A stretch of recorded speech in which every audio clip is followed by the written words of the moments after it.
All right, we continue to make up for lost time by going over the top 10 albums of September 2025. I didn't get to this early on uh, for various reasons, but here we are looking back at September of last year. I don't know what most of my comments were back then. I know there was a lot of good records coming out. I think I should have probably included Crypt Monarch on this list, and a lot of good stuff came out.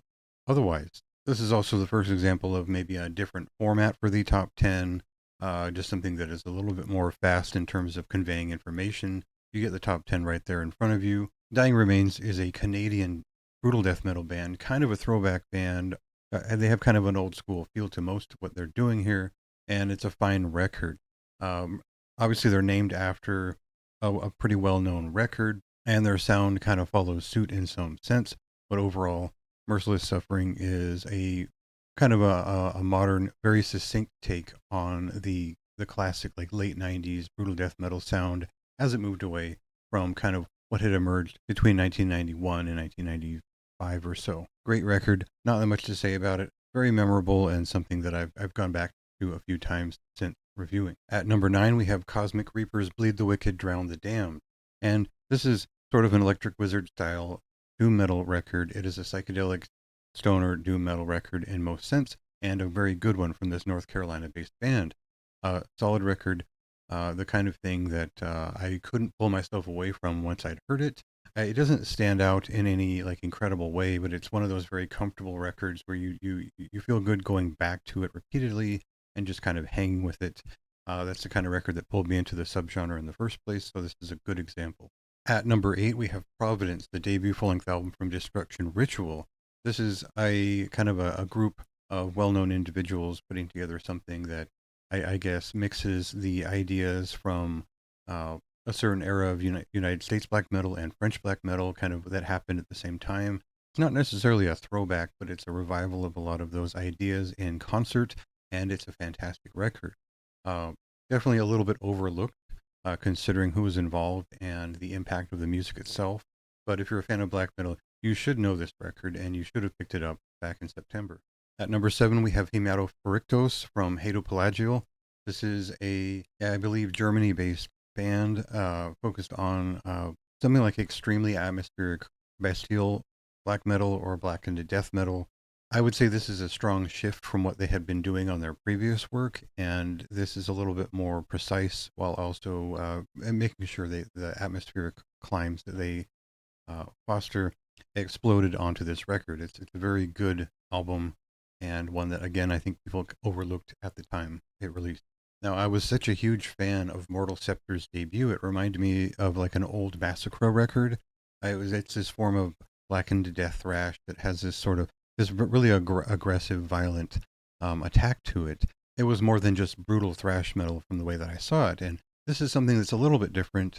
They've split this with a lot more black metal inspired moments, but it is more still kind of a throwback to the late 80s in terms of technical thrash metal happening, death thrash metal exploding, and brutal forms of thrash from bands that weren't ready to go death metal or groove metal quite yet.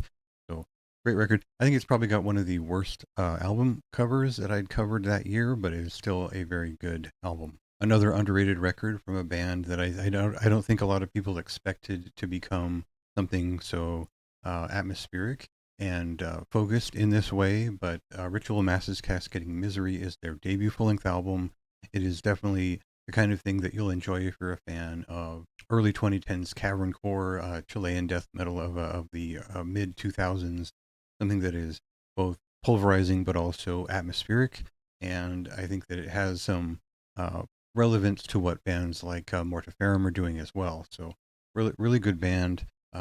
Interesting record. I think it was too atmospheric for a lot of people, but I really gelled with what they were doing on this record, and I hope that they come back with something similar in the future. At number 4, I think it's impossible to deny the quality of riffcraft that Ofermod, this Swedish black metal band, have brought to their work throughout the years. This is a very well known band and one that I've always appreciated quite a bit. I think this fifth full length album is very focused, very solidly in the pocket with its riffs, but also uh, brutal in the right way. Very much a black metal record in the best way, and something that's very spiritually driven by what it's doing, and I felt that conviction when I was listening to it. It's a great record. Another one that I think people didn't give as much time as they should have. At number three, we have Solicitors Enemy and Mirrors. This is a Seattle based band and one that is pretty well known. They put on a big show and they're great musicians in that right. And this record takes a little bit of a darker angle. They're putting a little bit more detail into the riff craft. Um, Darker songs, almost like a black metal touch to a lot of it. It's an interesting pivot for the band based on some of their earlier work. It's also pretty well in line with what they were doing before. Didn't see a lot of people talking about this record beyond release, but I enjoyed it quite a bit and had a lot of enthusiasm for it. Belgium-based black metal duo Livthan or Leviathan, however you'd want to pronounce that.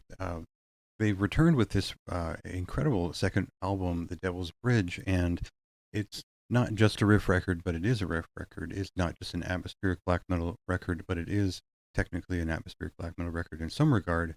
And overall, it's just a fantastic album that was underrated beyond its release and certainly deserves a lot more praise for the way that they've developed over the course of time. And at number one is Changelings, the second full length album from Species, a Polish technical progressive thrash metal band who have moved into a little bit more of the progressive space with this record. They brought in some avant garde ideas. They're having a lot of fun with what they're doing. There's a lot to like about how they've developed, and it seems like with this record they only became more idiosyncratic. They made more odd choices, and I like that it was a little bit more daring than what they could have done because they really could just be a Watchtower clone, and that would be very successful. If anybody just wants to clone Watchtower, I would listen to that. But this is something else. It's something more in line with the underground that kind of band had inspired, and it's a great record that is worth checking out if you're looking for something that is different, not so commercially guided, but also comes from a really interesting place.